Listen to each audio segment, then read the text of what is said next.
Shalom à tous, Baruch Hashem. On continue le jardin de la richesse, le guide pratique pour être un riche authentique, Be'at Hashem Yitbarach.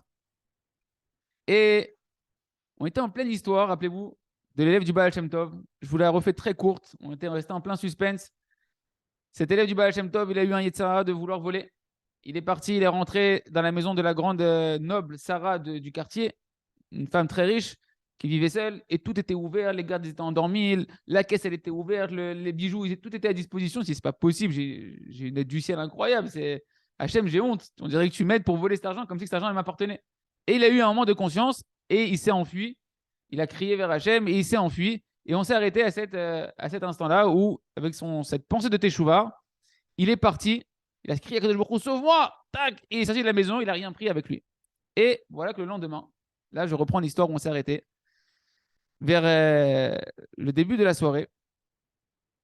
Après que Yossele, il a passé une journée entière de honte, de regret, de teshuva, de toutes les pensées qu'il a eues, de cette volonté de vouloir voler et de demander à Kadosh Baruch Hu pardon de cette volonté-là.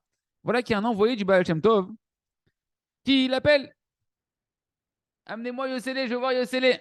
Et là, Yossele commence à voir les gens qui claquent. Il dit, oh là là là là là.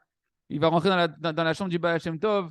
Il est rempli de honte, d'angoisse, de rasera. Il est sûr que le Baal Shem Tov, il a tout vu avec son roi HaKodesh, avec son souffle divin, avec sa vision prophétique un peu du souffle divin. Et Yossele, il rentre. Et voilà, Baal Shem Tov, il dit, comment ça va? Mashlomcha, assis-toi, Yossele. Lui, il dit, Baruch Hashem, Baruch Hashem. Il dit, oh là là, qu'est-ce qui va se passer, etc.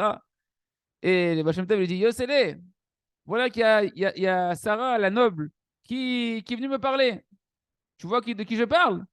Ouais, c'est les... Oui, oui, oui, oui, oui, oui, oui, je vois très bien à voix arabe de qui vous parlez. Et là, il dit c'est bon, c'est sûr, elle a dû me voir dans la nuit, elle a dû me balancer au Baal Shem Tov, et il sait plus où se mettre. Il se dit, ouais, quelle honte, quelle honte, quelle honte! Un élève du Baal Shem Tov qui se fait prendre en train de vouloir voler. Il me dit que c'est un tzaddik, c'est pas un bonhomme qui est, si c'est un élève du Baal Shem Tov, il a une grande conscience d'Hachem.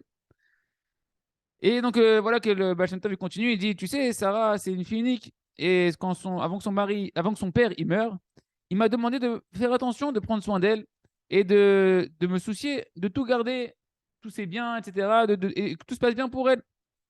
Et là, le Baal Shem Tov, il s'arrête un petit peu, il lui envoie un regard pénétrant comme ça, avec ses yeux, le Baal Shem Tov à Yossele, que lui, il était, il était déjà presque plus là, Yossele.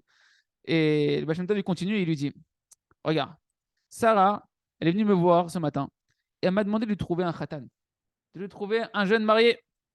Et elle m'a vraiment précisé qu'elle voulait un khatan qui soit un Talmid Chacham, un érudit en Torah, qui étudie toute la journée, rien qu'à étudier, rien qu'à prier à Kadosh Baruch Hu, et qu'elle veut surtout pas qu'il s'occupe des affaires financières, etc. Elle veut qu'il étudie sans être dérangé, et qu'il s'occupe pas du tout de ce monde-là. Et elle-même, elle a déjà l'habitude de gérer la fortune de son père, et elle veut gérer ça comme une femme vaillante, comme Nishet Rahil, gérer elle le commerce, et que son mari étudie la Torah, qui s'adonne à la Hashem.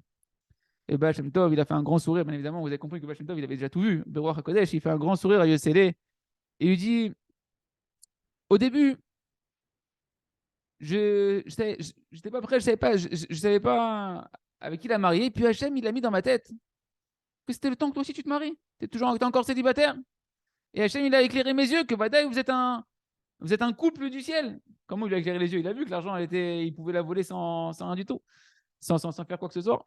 Il dit, j'ai vu que vous étiez un couple. Mamash Minash Shamaim, va et prépare-toi pour le mariage.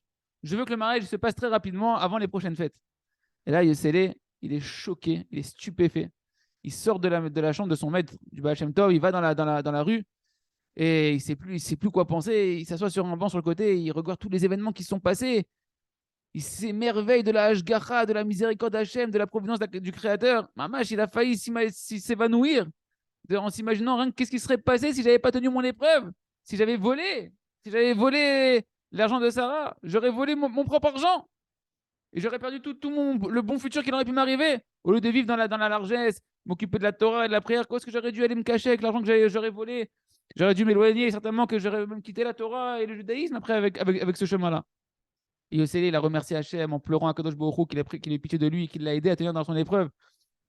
Et que Hachem lui a donné de voir, c'est un cadeau qu'il a donné à Hachem de voir comment en réalité et c'est ça le message pour nous les amis, l'abondance d'un homme, la parnassa d'un homme, elle est déjà préparée pour lui. Et c'est quoi ton épreuve encore une fois? Est-ce que tu vas être patient?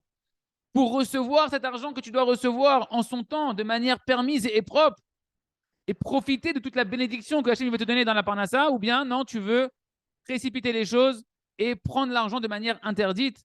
Et là, bien évidemment, on sait que ce qui est assuré pour l'homme qui prend ce chemin-là, c'est qu'il ne va pas en profiter de cet argent-là. Un plus grand chiour de Emouna, un plus grand cours de Emouna dans la providence d'Akadosh Baruch Hu, Yosef, il aurait pu le recevoir nulle part ailleurs. Jusque-là, voilà fin de l'histoire de Yosele, l'élève du Baal Shem Tov. Qu'est-ce qu'on apprend de là, les amis? Bien évidemment que chacun n'a pas cette chance de pouvoir voir de manière aussi claire combien en réalité l'argent d'un homme à lui est préparé. L'argent d'un homme à lui est préparé depuis Rosh Hashanah jusqu'à Rosh Hashanah, elle ne bougera pas. Et qu'en réalité, tout ton libre arbitre, c'est quoi? C'est comment tu vas prendre cet argent-là. Par quel canal? Un canal en or ou un canal des égouts? Mais Béhémet, c'est exactement comme ça tous les jours, les épreuves de la parnassa qu'un homme il a.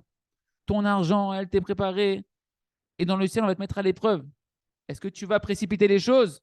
Emprunter de l'argent, te mettre dans des dettes, etc., te disputer avec les gens, voler, faire des arnaques, etc. Ou bien, est-ce que tu vas être rempli de émouna et de confiance en Hachem et attendre avec patience et avec sérénité le bon chemin par lequel Kadosh Baruch Hu va t'envoyer ta parnassa? Et le Rav nous dit, sache que même si Yossélé, il ne se serait pas marié avec Sarah, s'il n'avait pas volé et qu'il ne s'était pas marié avec Sarah, vu que cet argent a lui été préparé dans le ciel, il l'aurait eu d'une autre manière.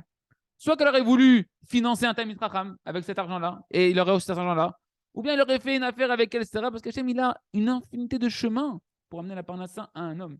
Il raisonne que chacun il se renforce dans la émouna et le bitachon, de savoir que notre argent nous est préparé et que nous, on a juste à sourire et avoir confiance en Kadosh Baruch Hu, à vouloir servir Hachem et à rester dans le émet, dans la propreté, dans le commerce qui est permis et recevoir la bracha qui est avec l'argent qu'on doit recevoir.